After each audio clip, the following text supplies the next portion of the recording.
I have 3 after the hour, so let's go ahead and get started. Thank you, everybody, for joining this afternoon for another version of the Pediatric Enrichment Series. Excited today to host with co-chair of our mentorship committee, Stacy Heilman, and then Molly Lawrence, our staff as well. Really excited about this panel. We have everybody so far, but don't worry, Dr. Raul Nikila is going to join us here shortly. She's tying up the loose ends on an OR case. But to get us officially started, I'm going to kick it over to Stacy to do some introductions, and we'll take it from there. So Stacy, the floor is yours. Hi, everyone, and welcome. We're so glad to have you all here today. I'm Stacy Heilman. I'm the Associate Vice Chair for Research in Pediatrics and a longstanding member of the Mentor Committee. And I'm really delighted to have been working in partnership with Dr. Hawkins, as well as our wonderful mentorship committee over the past year in developing out new programs. Today, we're here to host a panel discussion to share best practices and mentorship.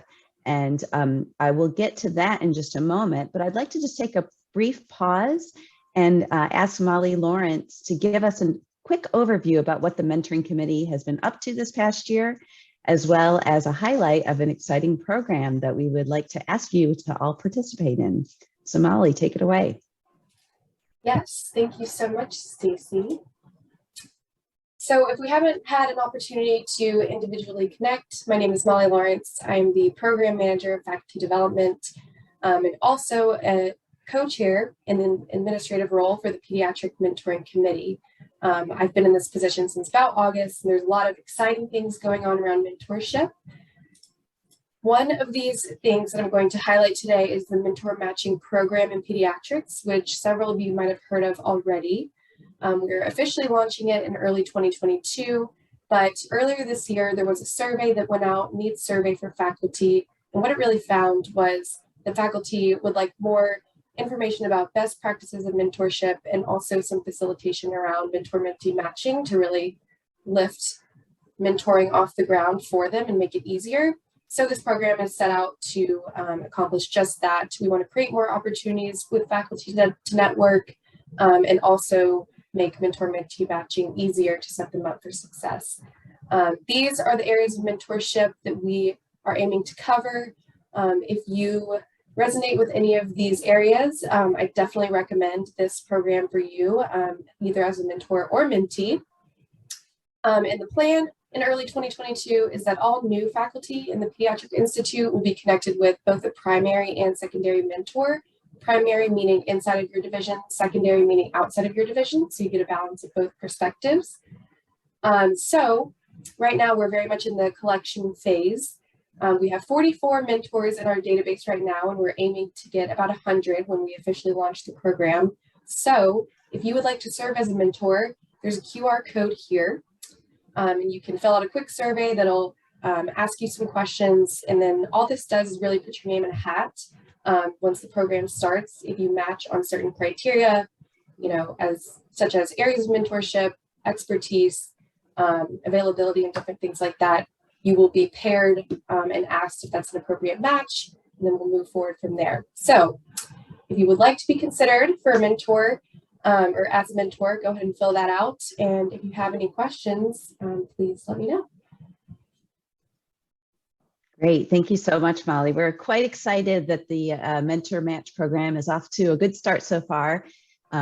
As she said, our initial cohort will be new faculty who are joining, but we realize there's a lot of people who are currently in the system who want this as well. So once we get sort of the logistics worked out, we'll start to roll it out to everybody who would like to have a mentor paired with them or mentor team paired with them.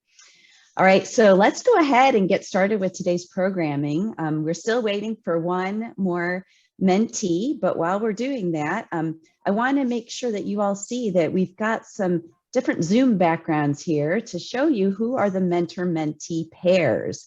And so today we've really been very strategic in inviting people who we know showcase some many great qualities and what it means to be a successful mentor-mentee pair and how they've navigated that successfully.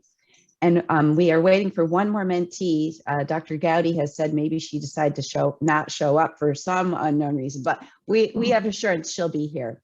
And I do want to give a quick shout out to Dr. Evans and Phillipsborn for making sure that they match their backgrounds although Dr. Evans is in real time. So it was very clever, very good troubleshooting.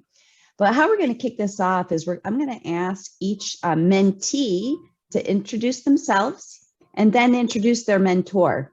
And we'll start off with that. So if you could just give us an idea of what your rank, division, your area of responsibility, and then in the introduction of your mentor, please also let the audience know what kind of mentorship that person provides to you. So Dr. George, would you like to kick it off for us? Absolutely. I want to start by thanking you for this opportunity. Thank you so much for allowing us to be here and present this mentor-mentee relationship. It's a really big responsibility on the shoulders of my mentor, Dr. Kelly Roster Stevens, and it's such a joy to be part of this panel and present. So I'm Roshan George. I'm a pediatric nephrologist. I'm an associate professor in the division, and my main areas of interest are transplant, and I also run our transition clinic for our teen transplant patient who have had kidney transplant. I also work in our transplant quality area for regulatory aspects of kidney transplant, which are many. I also am the director for our Pediatric Nephrology Fellowship Program. And as you see with our matching backgrounds, my mentor is Dr. Kelly Roster Stevens. She is an associate professor in the Division of Pediatric Rheumatology. We kind of work very closely, so almost like twins in the same area too. Dr. Stevens established the Pediatric Rheumatology Fellowship Program and is the director of that. She established this in 2014. Teaching is her passion. She also works in a lot of clinical areas, especially focusing on lupus and dermatomyositis. Dr. Stevens is also a member of a lot of international and national associations. She's a PI for multiple clinical research projects. So she wears a lot of hats. And our mentor-mentee relationship, I think, is a little bit difficult to define in one specific area, because as you probably heard when I was mentioning, we both do a lot of teaching related activities. I am a new fellowship program director, so I get a lot of advice and guidance from Dr. Stevens, who has had experience in that area. She also gives me a lot of life balance and holiday related guidance and vacation planning. So I think a lot of areas are covered in our mentor-mentee relationship. Thank you so much for that. Dr. Phillipsborn, would you like to go ahead and do your introduction of you and your mentor? Sure, happy to, and happy to be here. So I'm Becca Phillipsborn. I'm a pediatrician, assistant professor of pediatrics down at our Hughes Spalding Primary Care Center on Grady campus. And I also do scholarly work in climate change and child health. And other hats I wear now are as an associate director for the pediatric clerkship for M3s, and as director of our global health track, and as director of climate health education and clinical partnerships for something called the Emory Resilience and Sustainability Collaboratory. And I'm so happy to introduce Hughes Evans. I think our background is perfect today. Hughes's house has always been open to me, even in the Zoom form. So there we have it. And I think she probably needs no introduction to most of you, but Hughes is a division director for pediatric and adolescent medicine for my division. She's a Marcus Professor of General Pediatrics here at Emory. She came to us, we're incredibly lucky that she came to us from UAB, where she was Associate Dean for Students. And she does, her scholarly work is non-traditional. It's more in history of medicine, which has been an incredible thing to get to learn from, both the output of that work and how she's gone about navigating that non-traditional work in her career. I have kind of like Roshan, it's hard for me to sum up in one area where our mentor-mentee relationship sits, definitely in the work and life front. Also, I think learning from someone who has gone through research in medicine in not a traditional biomedical way has been incredibly important for me when my research is not in that traditional biomedical way as well. and seeing how Hughes has navigated fitting the pieces of clinical care research and teaching in over her career when I do all three. And the teaching front especially as well has been really important to learn from, and how we can center teaching in our clinical care, how we can bring teaching into our research and help our learners feel that their learning is important. And that's a huge part of our mission, and sometimes one that may not be right out in the forefront when we're in a busy clinical setting. So at the end of the day, Hughes has helped me be a better mentor in my own right too. Great, thank you so much. I'm going to ask, since Dr. Raoul is not here quite yet, Steve, would you like to go ahead and introduce yourself and her? Yeah, so I've been a great mentor all my life. No. So first I'll introduce Nikila, who's texting me at the moment. She's logging on now. Why don't I introduce myself, and then as she onloads to the Zoom, she can introduce herself. So I have been here now almost 7 years. Was at Vanderbilt for 10 years as the director of pediatric otolaryngology, and have been fortunate enough to recruit a bunch of really super smart people, Nikila being one of them. And it's hire the good people and get out of their way. Sometimes I have trouble doing that, but most of the time I try to do so. And Nikila's leveraged a lot of the really cool things that go on here at Emory and Children's Healthcare of Atlanta, and certainly she's a shining star. And I just try to stand in her light as she casts it around, and she is bringing, a rising tide lifts all boats. So she is lifting up the research that we're all doing, and so I feel fortunate that she's my partner, and all the patients love her, and she's a huge sports fan. So if anybody wants to know what NBA team they should bet on this weekend, she can tell you that without a doubt.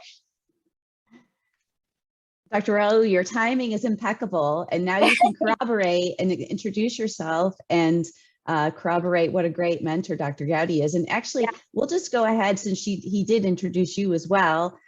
Let's just springboard into the first discussion point.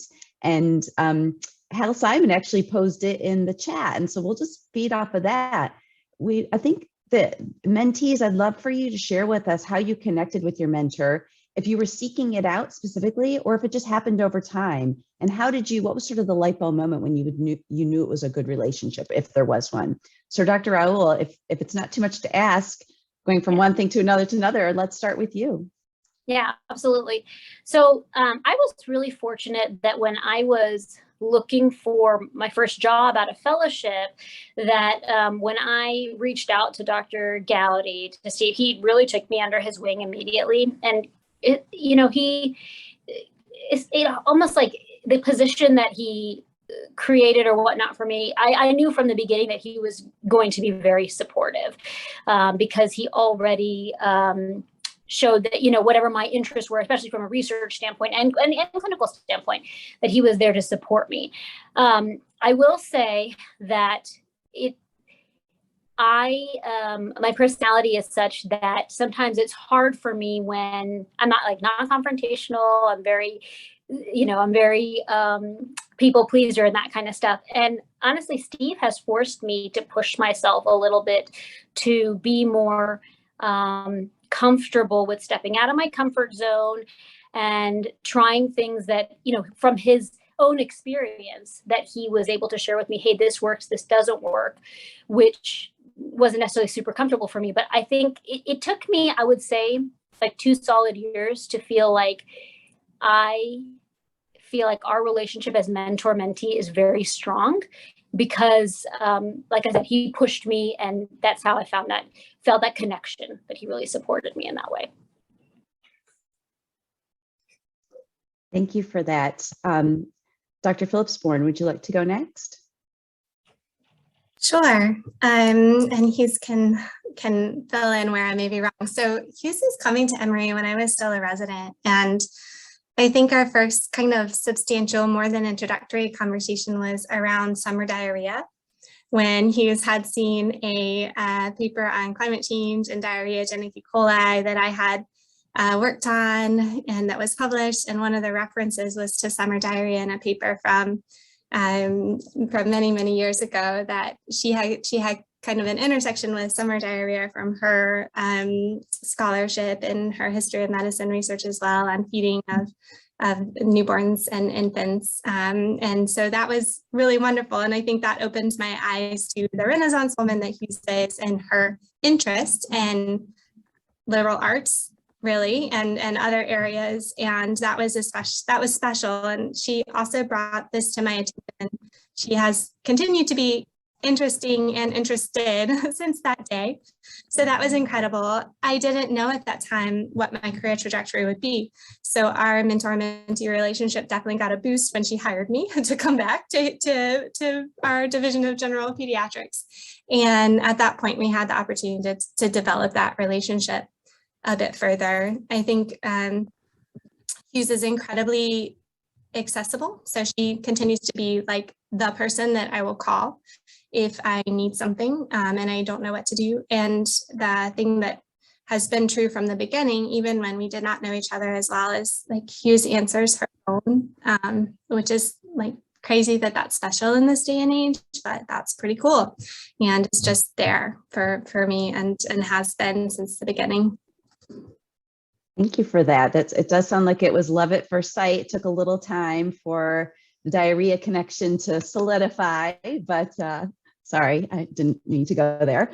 Dr. George, would you like to answer that question regarding how your relationship developed with Dr. Rester-Stevens? Absolutely. So I was a fellow also when Dr. Stevens came over to Emory, and I, from early on, was very inspired and just seeing Dr. Stevens work with all our patients. We have a lot of common patients, and she's just so committed and diligent with their care, and somebody I looked up to. And then obviously, as I became faculty, I was hoping, as you had mentioned earlier, Stacy or Molly, about having different kinds of mentors and looking outside of our division. So really, Dr. Stevens right away came to my mind, and I met officially. So it was like gradual, and then all of a sudden, because I officially met and asked if she would be a formal mentor to me. And over the years, it's been wonderful because I think we have navigated a lot of the systems together, whether it's with promotion, whether it's with patient care, or just general work-life balance. Yeah, thanks, Roshan. And we've heard a lot from the mentees up to this point, but Kelly, I'll start with you. A lot of people want mentorship, and I think there's a lot of things that are out there. We've already heard some of the wonderful things or traits of good mentors, but what do you see as some of the qualities of your best mentees, or what does a mentee need to bring to the table for a successful relationship? And if you have some specifics about Roshan you'd like to share, please do, but would love to hear from the mentors on that one. Sure. So, Roshan, even though I'm considered her mentor, has helped me grow and helped me reflect and think about, okay, what can I do better? So selfishly, I have to say that that's something as a mentor that I'm thankful to Roshan for. But we're also very, very busy. And I really just taking that little bit of extra time. It's not hard. Roshan and I are on similar career paths, and we're both moms outside of work. And so we have a lot of common interests. And we tend to chat in the evening, I would say, and it's kind of nice to get away from my family. And I love them to death. But take those it's being a mentor doesn't mean it's a 9-to-5 job. I feel like my best time of being a mentor is actually when I'm kind of away from work. And some of the most, I would say, fruitful conversations that Roshan and I have been outside of that work time. Like I said, selfishly, she's kind of helped me reflect and then grow. And so even though she's my mentee, she's mentored me a bit. Yeah. Hughes, any thoughts on what makes a good mentee? I would say a good mentee does the work of, reaching out, asking for advice, coming up with plans, making sure that I'm aware of what the issues are. Becca does a great job of that. I feel like my job as a mentor is to be available and to try to help, but if the mentee is sort of flying under the radar, it can be hard to be as good a mentor. So I really appreciate a mentee who lets me know how things are going, what the issues are, what the new rough spots are that maybe I can help figure out ways to navigate. And also is not afraid to let me know what our successes are or his successes are, because then I think my job is to help make sure those are properly broadcast so that people know how good my mentees are. I think that's one of my jobs is to help within that area too. So really staying in touch, letting me know where they need mentorship. Because I think that way I might not be the right person to answer a particular problem, but I can help find the right person. Yeah, Steve, I'm sure you have some thoughts on this, because I know I've had conversations around it. Yeah, I mean, I think it really is what does a mentee need? What role is the mentor expected to play, right? Is it a career development on the research side? Is it growth in getting on committees? Is it personal reflection? There's a lot of different things, and it really takes a village of folks to do that. Nikila has 4 mentors, 3 mentors. I mean, she has a lot, right? Because I can't meet the needs of everything that she's doing because she has a lot of cool stuff going on. And really, but the mentee has to articulate what their desires and future should be, or what they're interested in. Because if you can't have that open and honest conversation, it's just me telling Nikila to do something that may stress her out, or she may not want to do it. And Nikila makes fun of make fun of. I would say we as a group did a personality test, and so we all know where each other stands, and so we know kind of how we operate. And so creating that level setting of, I'm high drive, I'm going to be in your face, I'm going to tell you what I think you should do even before you ask me that question. And for Nikila, she'll politely nod her head, and then may not tell me directly that was rude or inconsiderate, whereas some of my other partners will walk away and not talk to me for a week. And again, it's just creating that vulnerability and understanding that we need to understand each other as humans before we can take the next step of trust. Once I have her trust, we have open conversation, and as I've told Nikila, she gets penalized every time she says she's sorry to me, because, I mean, occasionally you should be sorry, Nikila, but I don't think it's as often as you say it. And so, but it's going to take some time. And I think as a division director, we need to make sure we're mentoring the careers of our mentees in a way. I mean, because the mentees these days are millennials, they have very different goals than maybe my generation and so on. So there's a lot of context, as well as a lot of understanding just personalities and what they want to get out of it. Thank you for that. That actually tees up my next question perfectly, Steve. I really want to talk a little bit about team mentorship. And you mentioned that Nikila has lots of different mentors. And I think that, it's true that you've seen one mentor relationship, you've seen one, right? Like they're all different. They all serve different purposes.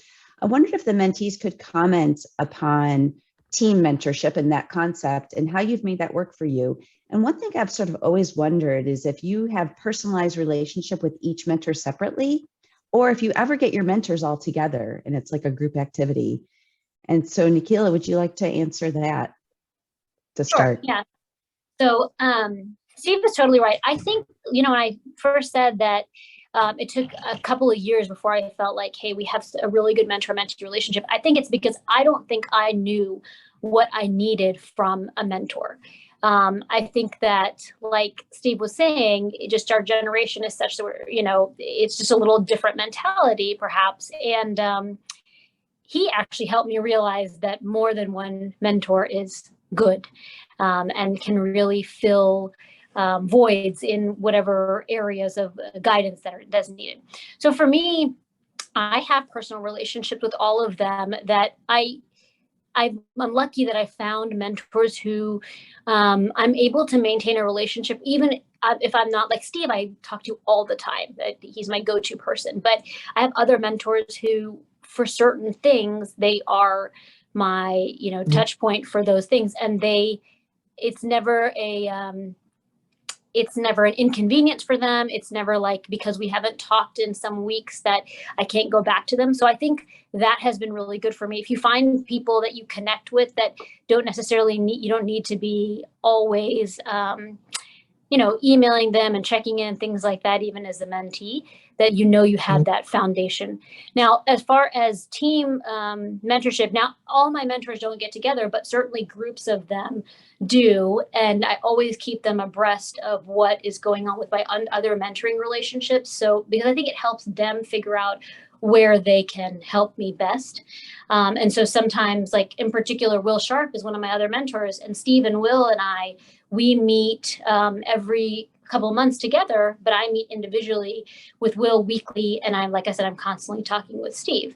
So I think it's important to have at least some connection between the different mentors, just so they all understand how their support can overlap and also complement one another.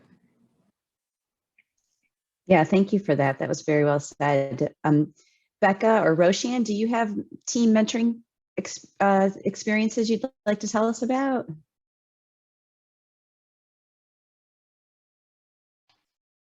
I will say that I've been very fortunate to have a lot of people guiding me and people I feel very free that I can approach if I have any issues. I don't think that there is a specific team that I would think of, but I have gone to multiple people with different areas that I need help with or guidance in.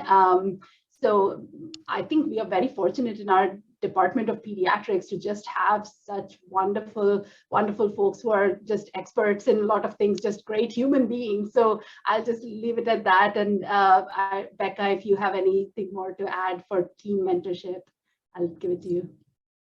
Yeah, I would echo that too. I think Hughes is maybe, when I came back to Emory, the one person in our division who didn't train me, right? Because she came right as I was leaving. So I have a lot of clinical mentors that trained me. I think one of the other conversations Hughes had and I had at some point in time is I remember you telling me, Hughes, that I would need mentors in all different aspects of life too, kind of what everyone else has said. And because as far as subject matter, I need someone who is also an expert in climate change and child health. And those experts and those mentors are outside of Emory and don't really know Hughes. I hope one day maybe they'll get to meet.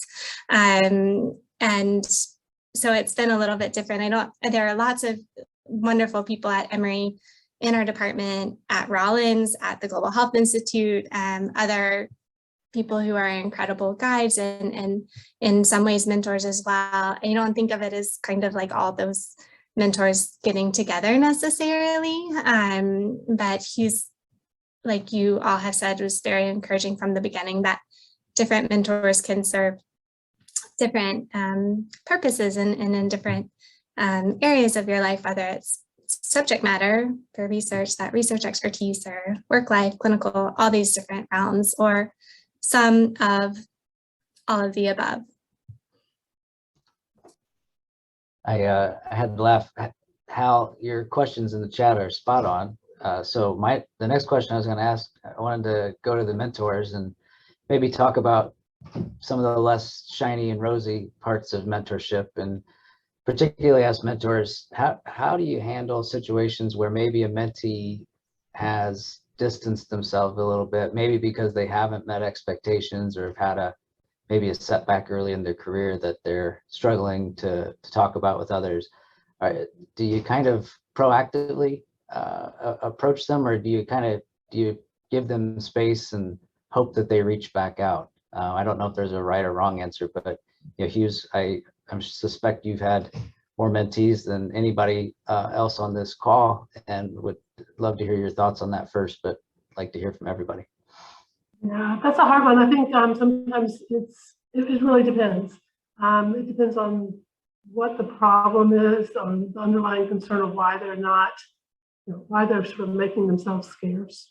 I really expect mentees to take an active role, and so the ones who aren't, then I have to decide: is there something going on? I may reach out to say, how's everything? Is it going okay?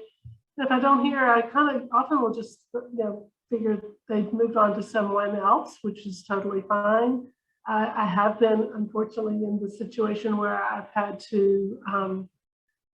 It was part of a bigger problem, and we needed to sever a relationship or sever a position. But that's unusual because I think not always is the mentor in the position of supervision, but in that situation I was, and that was really difficult because I much prefer to be in a supportive kind of role as a mentor that's trying to help them achieve their success. But yeah, sometimes it just doesn't work, or sometimes they just maybe find somebody else, or aren't ready to really be a good mentee as well. And I might not be the right person to be the mentor. So I just figure out I have to count my successes and cut my losses most of the time.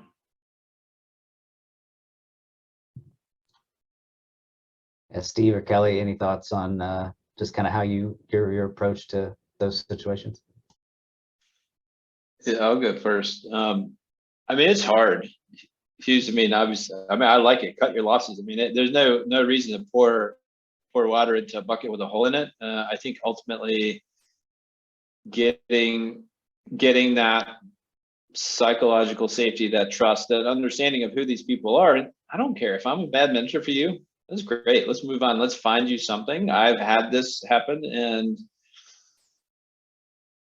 it's, if you're a mentee and somebody's actively trying to mentor you, and you're bothered by that, then I think that there's some self-reflection. I've seen it go beyond just the mentor-mentee relationship. It's patience, it's interpersonal. That is something that needs to be reflected and dealt with, and as a division director, invested in, right? So if you have high-performing people in your team that can't get past these interpersonal things that are probably more within them than within you need them to be successful. And so, but to solve that, yes, I've tried to connect people externally, that people that don't have the inherent biases in the organization, that can also promote their careers, because that feels good. But Hughes, I like it. If it's just not working, just don't make it. Sadly, I'm like Nikila, and I want to be a people pleaser. I want everybody to like me, but not everybody's gonna like me. My personality is very one way, and that may just piss you off, and fine. But let's find you something that makes you happy, and makes you want to stay here, and makes you want to take good care of patients, and also somebody that can tell you hey, Steve, you're being a jerk. Probably should stop that, and that you'll listen.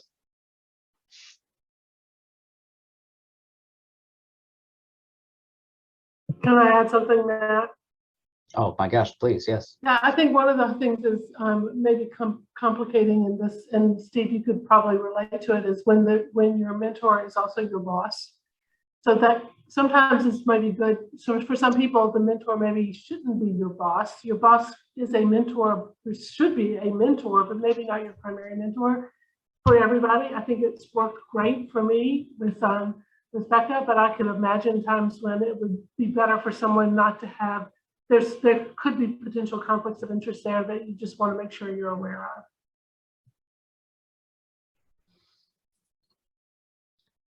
Hey, Hughes, in the same fashion, you, Steve, Kelly, I mean, are some of the best mentors in the world.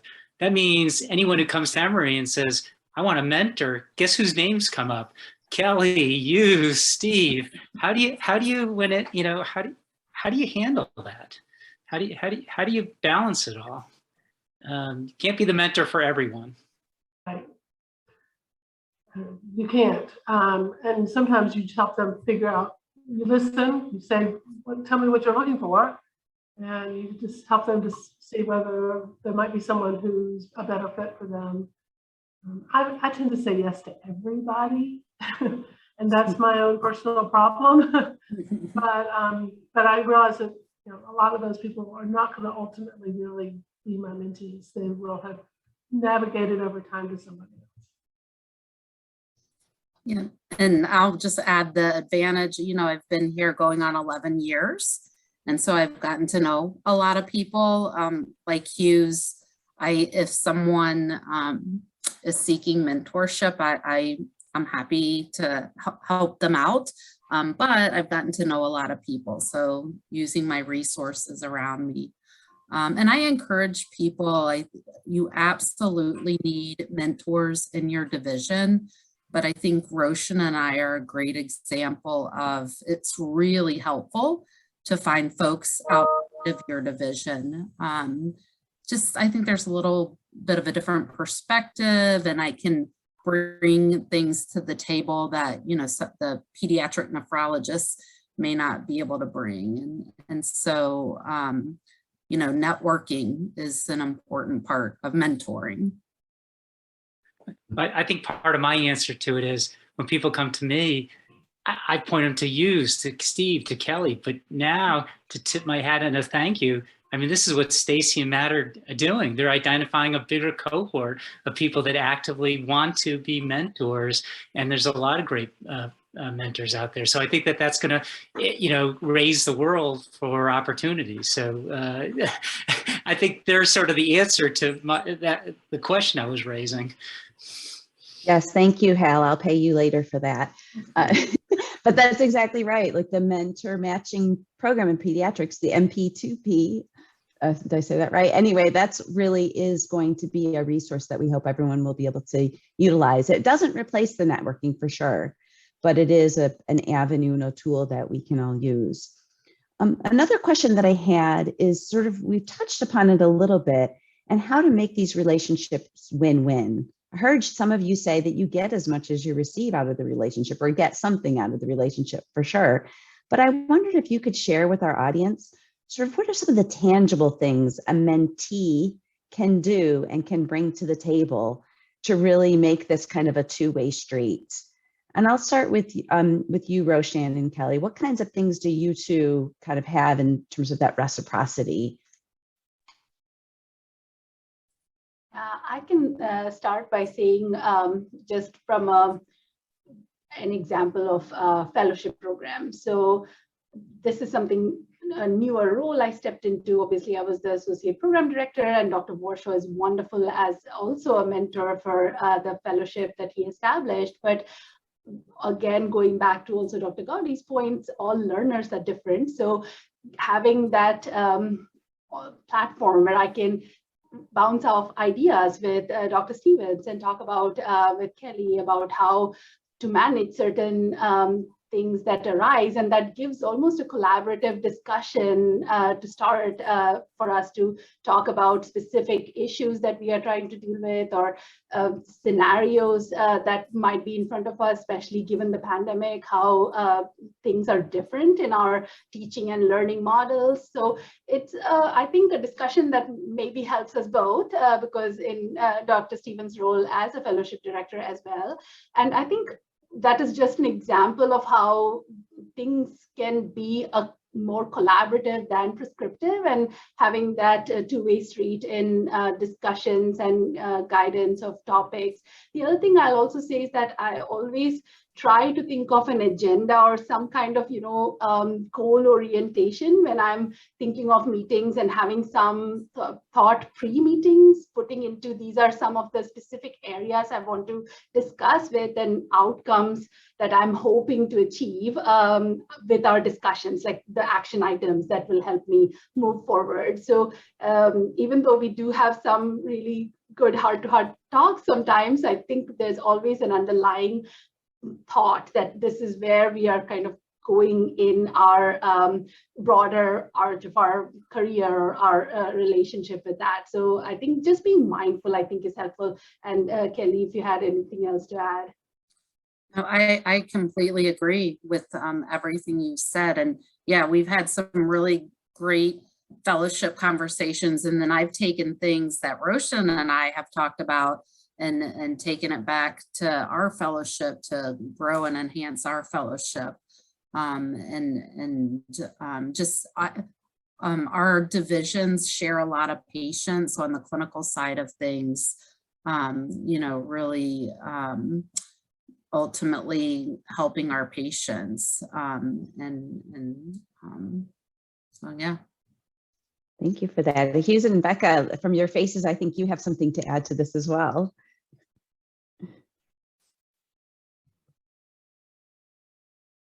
Did you want to say something, Becca? I would say it really varies from person to person, but having a sense of what you want to talk about, having some goals is really helpful, and that's all comes on both sides. So Becca or one of my other division members may come to me and say, I really want to figure out how to, be promoted, or I want to get more involved in education, or so then we can sort of strategize about a plan, who to talk to, who to network with. But it's hard for me to be the person that comes up with the plan, because I could, but it wouldn't be theirs, and they need to own it, and it needs to come from them. So I can sort of help shape it, or I can help offer thoughts. I have some faculty members who've been faculty members for a long time, but really haven't been promoted yet. And so mentoring them is very different, because they've been here much longer than I have. They know the institution much better than I do, and yet I can offer them something. I need to make sure that I'm not pushing it down their throats that they need to be promoted, or that they need to take on these new roles. Yeah, and I would just add, as far as kind of what I can maybe add and bring for Hughes, is if she needs an honest answer for a problem or an issue or concern or challenge where she sits, I can provide my perspective. And that sounds really simple, but that requires, that relationship of trust, and it requires time, and that goes both ways too. So I think all of us in medicine tend to be really self-critical, but it's important to also have someone like Steve, you said earlier, who can tell you when you're being a jerk, and you'll listen to them because you know that they're right. And so Hughes could definitely tell that to me. And I think that's really important. And then just that really, as I'm listening to you talk, Cal, about how many mentees Hughes has, I don't know how she has the time. That time is an incredible gift. And that's our biggest gift, right, in general. And so that goes both ways. We were chuckling because some of the things that I bring to the table are small children who are pretty cute, in my opinion, and who are head over heels for Hughes and her cat Pandora. And the artwork that they have created over the years, / catching butterflies with Hughes's daughter Ella, and these other types of things. So I don't, some of that, some people may not want that kind of artwork, but Hughes has always at least done a really good job of pretending that it's totally fine to bring that to the table. So I love that. That's such a great personalized example. Steve, I would love to hear from you that aside from altruism and having people tell you reliably when you're being a jerk, what else do you get out of your mentors in a tangible sense? No, I mean, I think I think some of the things that Hal said, it says you're scaling yourself, right? So if you create these folks are self-aware and high performers. And, you know, I mean, there are people that come to me, I'm like, what you're asking for, I'm not good at this, but, you know, the good news is I have Nikhila Raul or Kara Prickett or whomever that I know who have been developed, who've been invested in. So you build your army of, maybe not an army, I don't know, your team, right? I mean, it is an army, but it is also a team to grow and then scale. And then, you know, you continue to have this, it's kind of like the dust cloud behind Linus, you know, I mean, it just kind of grows and grows, like it just this ripple effect that I, you know, the goal is to make myself almost unneeded, right? So that I can give people time, which is a gift, but that's finite. I think me personally, I am such a high drive person that I have to be really intentional on how hard I push, as Hugh said. I mean, it may not be that, you know, somebody that's been an assistant professor for 20 years never wants to change it. They like their life, or that's not important to them, or they have other things. And tailoring my approach to the needs and doing some sort of needs assessment of what the mentee may need, I think has been hugely important. And what they give back is when they feel comfortable and you create that safety, they tell you how to be better, right? And so it is a mutually beneficial thing, but they have to feel comfortable doing that. And it just takes some time, you know. That's, I mean, very much what happened between myself and Nikhila. You know, the reason that she got hired is because her boss in Boston called me and said, hey, you just have to hire her. I'm like, okay, I don't know how I'm going to do that, but I'm going to hire this person. It's high potential, you know. And so it's almost like a baton handoff from one mentor to the next a lot of times. So I think building those other relationships across rheumatology or nephrology or whatever allows you to kind of hand off the baton to the next person that can mentor. Because I think, you know, we all need different things at different times. So I think recognizing when you're a mentee, you know, it's almost like this Luke Skywalker when the student becomes a teacher kind of thing. I don't know if they answer your question, but that's just where my brain went.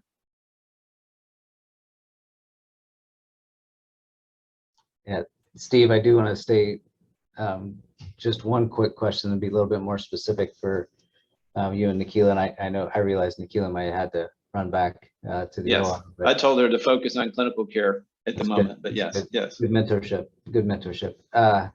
But can you speak just a second about maybe some of the differences or intricacies of mentorship in a surgical or procedural specialty, particularly those first couple years out? Because obviously things can go very bad or very good in those first couple of months or a year in a specialty like yours. Well, no, I think it's the cause and effect are closer together, you know, but I think we all as physicians and human beings want to, you know, they're trusted to take care of people's loved ones, feel that, right? I mean, if you don't manage a diarrheal illness correctly, you will have bad outcomes. So I think, you know, supporting folks and giving them the expectation and the safety to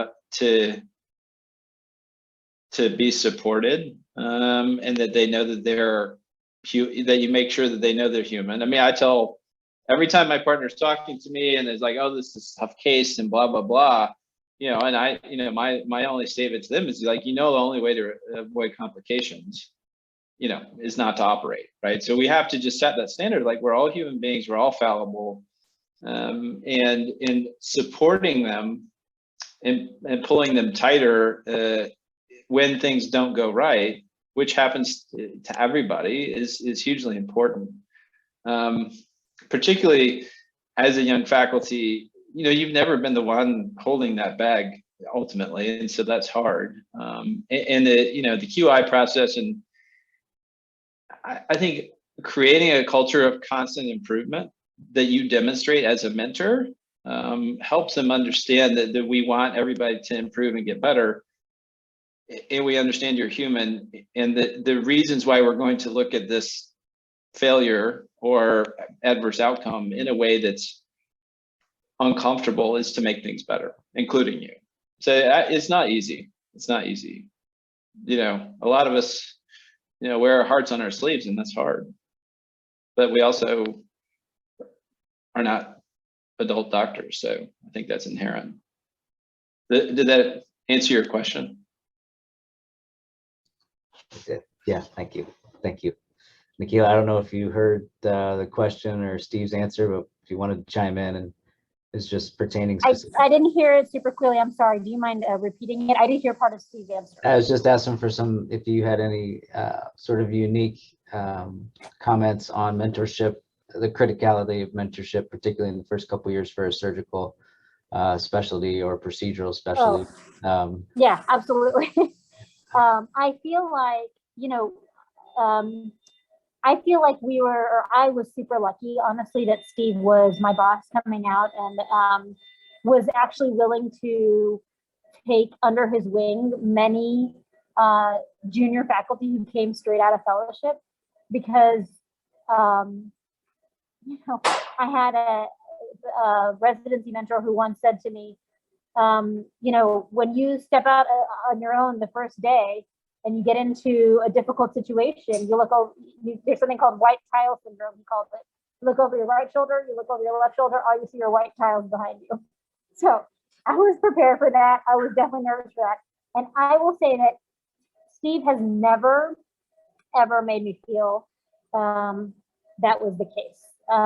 Anytime I'm in the middle of a case, if it's tough, or if I've had a complication, or if the outcome hasn't been what I wanted, his favorite thing to say, and I think I heard him say this, is if you aren't having complications, you're not operating enough. That's just the nature of what we do.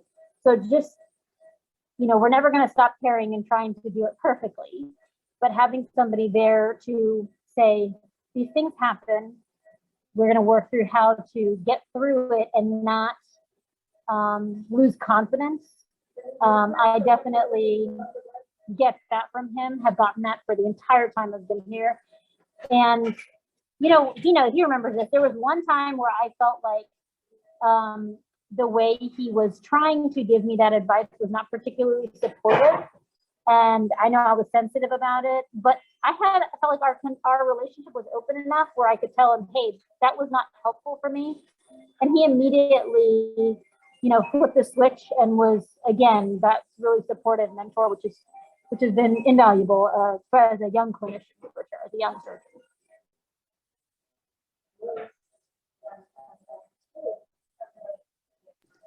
Thank you for those specifics. I wondered if maybe we just have a couple of minutes left. If anyone wants to ask any questions, please feel free to raise your hand or put it in chat.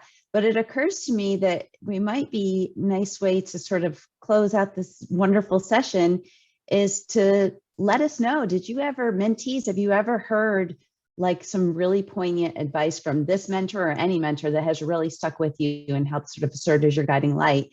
And then on the flip side, mentors, what do you feel is like the best advice that you've ever given a mentee that's kind of your own mantra as a mentor?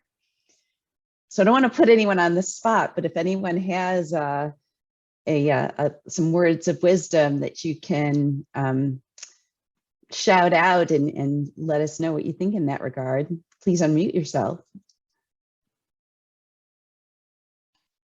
I will quickly say that Dr. Stevens, with her words and her actions, I think has always maintained that we should not be, as mentees, mentors, working people, afraid to grab opportunities when we see them and make opportunities when it's not there, and just go ahead and dream big, not be afraid of that. I think I'm having a really hard time kind of boiling Hughes's guidance into like cut phrases, because I think so much of her guidance is not in words and in her own actions as well, and in the way that she creates time and things like that. Similar to Roshan, I do remember Hughes telling me at one point that I won't get things that I don't go for, because I tend to always be talking about what a long shot everything is, which tends to be true for some of the things, but she's never put limits on those aspirations, which I think is important, and just reminded me that, well, you know, you won't get it if you don't apply. So that's been helpful and grounding, and I find it funny too. So I'll share two things that I know Steve says all the time to me, just because, you know, it sometimes can feel like there's so many potential boxes to check and whatnot, accomplish this, whatnot. But he has always said it's a marathon, not a sprint, which has definitely reframed from a research standpoint and from a, you know, program building standpoint within our division, kind of helped me with a little bit of a frame of mind shift. And the other thing he says, I want to say this from a personal standpoint, is that, you know, as a mom of young kids, whenever I'm freaking out about anything's going on with the kids, he always stops and says, "Are they good people?" I was like, "Yes." He said, "Then you're doing fine." You know, so I think that I didn't mention this, but even from a personal standpoint, Steve has been an awesome mentor and support. Hey, Stacy, can I share one? Absolutely, please. I think the more you appreciate your mentor-mentee relationships, the more you sort of mentor and mentee in your daily life. One of the things that come to my mind is the first day I ever walked into Barbara Stahl's office and took my job as vice chair. She knew me, but she didn't know me at all. We had no real relationship. And the first story she told me was basically her being my mentor. She said when she was a young chair, one of the first people that ever walked into her office was someone she didn't hire. And the person walked out thinking he was going to be a Nobel laureate. And she said it was difficult then, but it was the best thing she ever did because he was a butthead. And that we have to be good people and you know, work around good people. But I realized she informally was mentoring me how to take on a role that I was leading into. And I think the more that we have these wonderful relationships, people work, you know, Rebecca with yous or others, I think we start appreciating it. And on a day-to-day, we take on formal mentor roles, but we become informal mentors and mentees in everything that we do. It's all about connectivity. And that was just that stood out in my mind years ago. And I still think that's what mentorship is all about. Giving people guidance and judgment. You know, even when you're not making judgment, you're just sharing a path forward. Thank you so much, Hal. I think that's a beautiful way to end this wonderful session. And I just want to express my appreciation so much to my co-chair, Matt Hawkins, and Molly Lawrence, as well as our fabulous panelists today. Thank you so much for sharing your time and experiences with us. Actually, not to cut you off, but before this ends, can you answer, is it okay to share what I asked you? Oh, sure. Can I be the first to congratulate one of our first announced promotions for the next academic year? And I think the first one that was probably determined at the School of Medicine. So Dr. Heilman, congratulations on your academic promotion. Thank you so much, Dr. Simon. I appreciate that very much.